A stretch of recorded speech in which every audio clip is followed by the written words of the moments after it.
La parentalité, c'est une maison, avec des pièces dans lesquelles on ne fait que passer, d'autres où l'on reste plus longtemps, certaines où l'on est seul, d'autres où l'on est ensemble. Ça parle, ça chante, ça crie, ça pleure, ça rit. Tout ça, c'est une histoire de liens physiques, psychologiques, spirituels, de liens équilibrés, parfois pas, de liens déliés, brisés, renoués, mais de liens toujours. Comment ce lien se tisse-t-il entre parents et enfants ?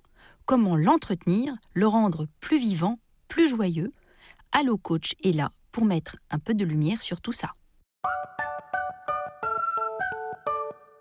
Bonjour, je suis Anne-Sophie, je suis la maman de Bastien, il a 11 ans, il vient de rentrer au collège et chez nous le soir c'est un petit peu la pagaille parce que d'une part il nous attend pour faire ses devoirs, moi lorsque je rentre du travail j'ai aussi encore parfois du travail et puis il y a le dîner à préparer évidemment, donc voilà tout ça se fait dans une ambiance un peu électrique et j'avoue que j'ai un peu du mal à ordonner les choses, donc si vous pouviez me donner un mode d'emploi, bien ce serait super, merci beaucoup.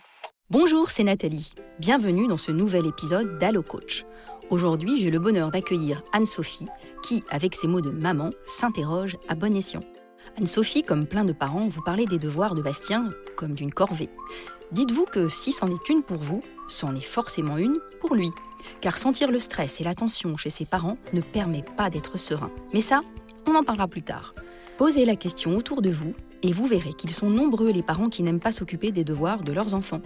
Parmi eux, il y a ceux qui sont conscients qu'il vaut mieux déléguer. Bref, c'est un sujet qui ne laisse pas indifférent loin de là. Mais au fait, de quoi parle-t-on quand on parle de devoirs ? Par définition, les devoirs ou le devoir, c'est une obligation, une chose à laquelle on est tenu par le respect d'un règlement, d'une loi, de convenance ou même de morale. Vous l'avez compris, il n'y a rien de rigolo dans tout ça. Il n'y a aucune connotation de légèreté. On est même aux antipodes du jeu. Quand un enfant, quel que soit son âge, rentre à la maison et dit « je dois faire mes devoirs », on est bien dans une injonction qui ne se discute pas. En effet, par obéissance et loyauté vis-à-vis de l'enseignant, mais aussi des parents, les devoirs sont incontournables. Et s'ils sont rejetés par certains enfants, c'est alors parce que les devoirs sont pris comme un sujet de rébellion. Puisqu'il faut que je les fasse, puisqu'on me les impose, je ne les ferai pas. À cet instant, l'enfant ne réalise pas encore que ce refus de revoir des notions qui ont été enseignées en classe lui sera préjudiciable. Dans les devoirs, on intègre bien sûr les leçons, même si ce mot un peu désuet et pourtant plein de sens est de moins en moins utilisé par les élèves lorsqu'ils mentionnent le travail à faire après l'école. C'est d'ailleurs souvent et plus simplement le mot « travail » qui prend le pas sur le mot « devoir » ou sur le mot « leçon ». Dans tous les cas, la notion de plaisir semble bien lointaine. Et pourtant, c'est la clé du succès des devoirs et de l'apprentissage en général, le plaisir. Alors comment faire pour que les devoirs ne relèvent plus du cauchemar ? Pas de panique Anne-Sophie, il y a des solutions.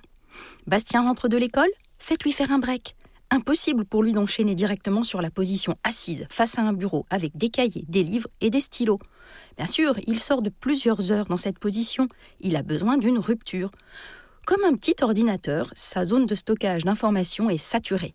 Et pour la rafraîchir, éviter la surchauffe, il lui faut un temps de repos, un temps de pause. Alors que vous soyez à la maison ou pas, pour gérer son retour de l'école, prévoyez ce temps de repos où un bon goûter est organisé, un temps de jeu, pas un temps d'écran, ou, s'il lui fait vraiment du bien, un temps court devant un dessin animé ou un programme ludique. Quand la météo et le contexte le permettent, l'idéal, c'est que l'enfant, et plus tard l'ado, passe un moment dehors à jouer ou au moins à s'aérer. Toboggan, roller, skate, toutes ces activités de glisse sont absolument parfaites pour un vrai lâcher-prise. Avant d'enchaîner sur une nouvelle étape de concentration. La durée de la pause ? On dit qu'avant 13 ans, il faut prévoir à peu près 3/4 d'heure. Autre conseil, regardez sa météo intérieure. Avant même de lui demander ce qu'il a fait à l'école, demandez-lui comment il se sent. Vous qui écoutez Allo Coach, vous commencez à avoir l'habitude que je vous parle d'émotions. Eh bien oui, là aussi. Invitez-le à vous parler de son ressenti. Est-il joyeux ? A-t-il passé une journée épanouissante, surprenante ? A-t-il ressenti une joie particulière aujourd'hui dont il a envie de vous parler ?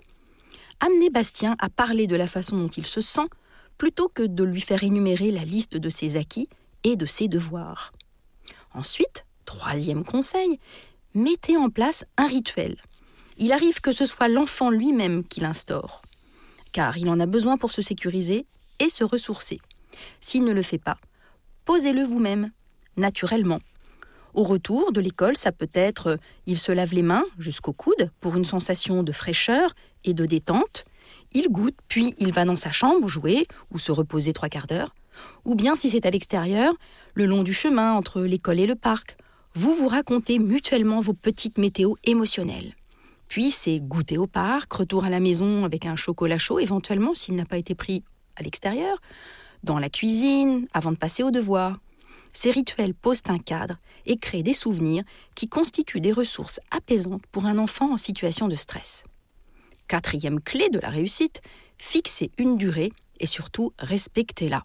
Ne laissez jamais les devoirs déborder au-delà du raisonnable. Sur l'heure du repas ou du coucher, surtout pas. Si ce n'est pas terminé parce que Bastien a calé sur un devoir, tant pis. Il se fera expliquer ce qu'il n'a pas compris le lendemain en classe. Les enseignants sont là pour ça. Au-delà d'un certain temps, les enfants saturent et plus aucun apprentissage ne sera possible. Seule la dose de stress montera en flèche et la mésestime de lui avec. La durée est recommandée d'environ 30 minutes en classe de primaire pour les devoirs, 1 heure au collège, environ 2 heures au lycée. Une autre clé qui fonctionne bien, accompagnez-le, mais ne le dirigez pas. Oui à une présence bienveillante, à une écoute active, à des conseils et à des encouragements, mais non à un coaching hyperactif. Les parents confondent souvent accompagnement et entraînement sportif. Vous n'êtes pas là, Anne-Sophie, pour driver un futur champion. En revanche, vous êtes là pour écouter les demandes de Bastien, lui apporter un éclairage quand c'est nécessaire, lui faire réciter leçons et poésie. Et tout ça, bien sûr, sans vous énerver. Si vous sentez poindre l'agacement, sortez de la pièce, allez respirer, boire un verre d'eau et invitez Bastien à faire de même. Les courtes pauses sont souvent la meilleure voie d'apaisement. Une autre idée, ne faites pas les choses à sa place, c'est évident. Si vous dites « Ah, mais c'est facile », comme disent souvent les parents avant de se précipiter sur le stylo et de poser le résultat sur une feuille, eh bien en faisant ça, non seulement vous n'aidez pas votre enfant à apprendre de ses hésitations ou de ses erreurs, mais en prime, vous écrasez littéralement son estime de lui.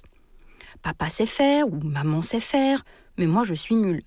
D'autant plus qu'en insistant sur le « facile », il pense être totalement nul s'il n'y arrive pas, lui. Enfin, passez la main. Vous sentez bien que malgré toutes vos bonnes résolutions, vous perdez patience et vous stressez votre petit ?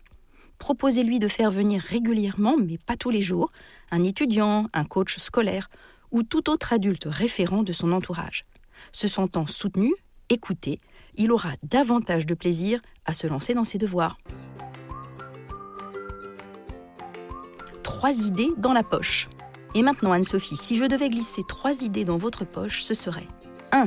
Oubliez la connotation pénible du mot « devoir » et vos mauvais souvenirs d'anciens élèves avec, vous serez plus zen avec Bastien. Deuxièmement, si c'est trop électrique, passez la main à un tiers, même pendant un temps. Enfin, intéressez-vous vraiment à sa météo émotionnelle. Bastien sera très heureux de partager avec vous certaines de ses connaissances. Et psst, si comme moi vous avez le temps et l'envie, plongez-vous dans le livre de Mathieu Grimpret, Le coaching scolaire, aidez votre enfant à découvrir et à développer son potentiel aux éditions Erol.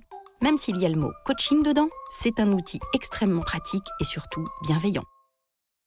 Un podcast imaginé et produit par Podcasters Media, enregistré chez Studio Line. Nous espérons que vous avez passé un bon moment. Si c'est le cas, surtout n'hésitez pas à le faire savoir à vos proches, copains, collègues, voisins, amis, parents. Bref, à tous ceux que vous aimez ou estimez. Vous pouvez aussi le dire sur Insta ou Facebook et nous mettre 5 étoiles sur l'application Apple Podcast. Les étoiles nous donnent des ailes.